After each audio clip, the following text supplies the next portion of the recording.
क्या हमें TikTok use करना चाहिए? ये वीडियो टिकटॉक वर्सेस यूट्यूब की नहीं है। कुछ ही दिनों पहले टिकटॉक क्रॉस 1 बिलियन डाउनलोड।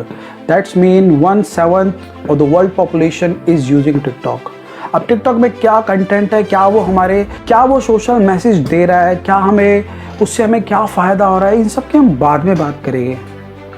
लेकिन एक बहुत इम्पोर्टेंट चीज़ है जो मैंने नोटिस की है।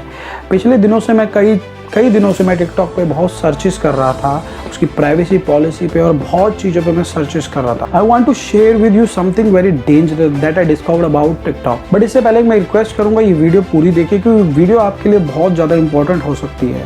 और इसको शेयर करना, क्योंकि आपका जो दोस्त है अगर वो टिकटॉक यूज़ कर रहा है तो उसके लिए बहुत ज़्यादा इंपॉर्टेंट हो सकती है, शायद उसके कोई काम आ जाए। सो प्लीज़ इसे शेयर करना और इसको पूरा देखना। जब मैंने टिकटॉक को इंस्टॉल किया और इसमें वीडियो बनाई तो मुझे काफ़ी वियर्ड लगा।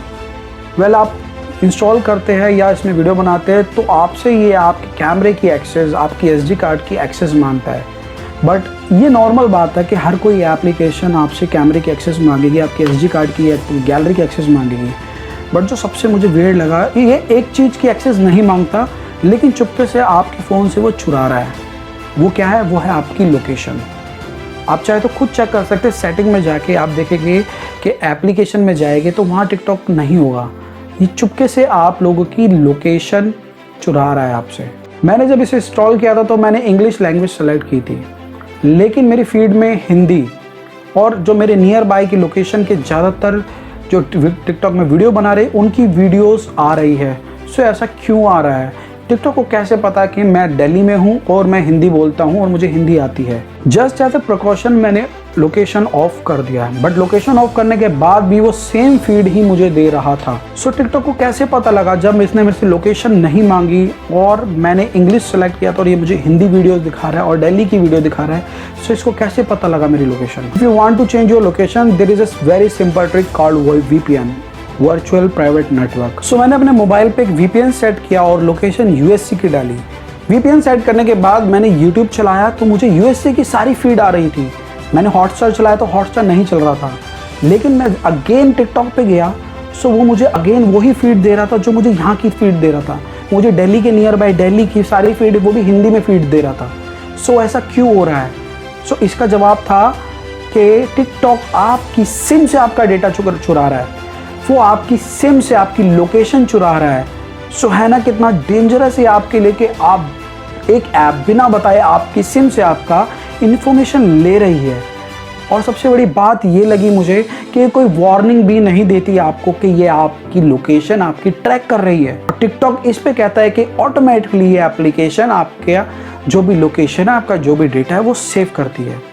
ये मुझे बहुत ज़्यादा वेट लगा और ये दोस्तों खतरे की बात भी है। इन सब के बाद मैंने टिकटॉक की प्राइवेसी पॉलिसी रीड की और उसमें मुझे कुछ पॉइंट मिले कि टिकटॉक से लिंक आपके जो भी सोशल मीडिया अकाउंट है, टिकटॉक उनकी भी इंफॉर्मेशन लेता है और ले सकता है आगे भी। दूसरा पॉइंट ये था, टिकटॉक HTTP सर्वर यूज़ करता है जो ईजिली हैक हो जाता है, यानी कोई भी हैकर टिकटॉक से आपकी इंफॉर्मेशन ले सकता है। वो HTTPS यूज़ नहीं करता। और जो सबसे बेकार चीज़ लगी मुझे वो ये लगी कि जो टिकटॉक है वो आपका अकाउंट डिलीट होने के बाद भी आपकी इंफॉर्मेशन अपने सर्वर पर सेव रख सकता है। अब टिकटॉक की जो एक सच्चाई मेरे सामने आई वो ये है कि जो टिकटॉक की पेरेंट कंपनी है वो आर्टिफिशियल इंटेलिजेंट की कंपनी। अब आप समझ सकते हैं आर्टिफिशियल इंटेलिजेंट यानी उनका जो प्रोडक्ट है वो कंटेंट क्रिएशन नहीं है।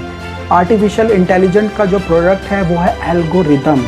आपको क्या पसंद है, आप कहाँ जाते हैं, आपके कौन से बैंक का आपका अकाउंट है, आपकी सारी इंफॉर्मेशन टिकटॉक कलेक्ट कर रहा है। और एक चाइनीज कंपनी होने के नाते वो आपकी इंफॉर्मेशन अपनी गवर्नमेंट को भी दे रहा है। चाइना में एक रूल है, अगर आप चाइनीज कंपनी है सो आपको अपनी सारी इंफॉर्मेशन, आपके सारे ग्राहकों की इंफॉर्मेशन चाइनीज गवर्नमेंट को सबमिट करनी ही पड़ेगी।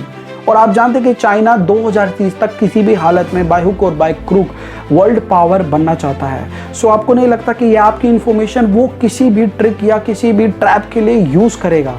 बिल्कुल करेगा, क्योंकि जो टिकटॉक की पेरेंट कंपनी है वो आर्टिफिशियल इंटेलिजेंस की कंपनी है। इसी वजह से मिनिस्ट्री ऑफ डिफेंस ने अपने आर्म्ड फोर्सेस के फोन्स में से 42 चाइनीज एप्लीकेशन बैन करवाई है, डिलीट करवाई है, उनके अकाउंट डिलीट कराए हैं, क्योंकि उन्हें पता है कि ये इनकी इंफॉर्मेशन चाइनीज गवर्नमेंट को सबमिट कर रहे हैं। और अगर आप ये सब जानते हुए भी किसी ऐसी चाइनीज ऐप को यूज कर रहे हैं तो आप इनडायरेक्टली चाइना को सपोर्ट कर रहे हैं उसके वर्ल्ड पावर बनने के लिए। सो क्या आपको टिकटॉक यूज करना चाहिए? वेल, मैं ये डिसीजन लेने वाला नहीं हूं और ना मैं आपको इसकी सलाह दे सकता हूं। ये आपको खुद सोचना है।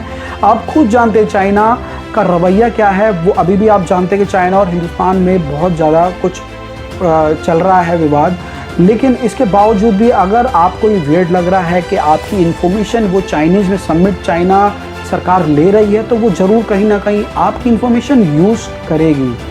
वेल, इसका जो प्रिकॉशन है वो आप ये ले सकते हैं कि आप सेम फ़ोन में अपना UPI और नेट बैंकिंग यूज़ ना करें जिस फ़ोन से आप टिकटॉक के वीडियोस बनाते हैं।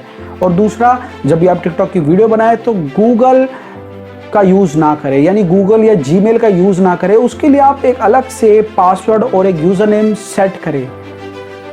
वेल, मैं फिर से कहता हूँ, ये टिकटॉक वर्सेस यूट्यूब नहीं है। मैंने सर्च किया और मैंने आपको इन्फॉर्मेशन दी ताकि ये इन्फॉर्मेशन आप तक पहुँचे। अगर आपको ये वीडियो पसंद आई हो सो प्लीज़ मेरे चैनल को सब्सक्राइब करना। Okay, thank you so much.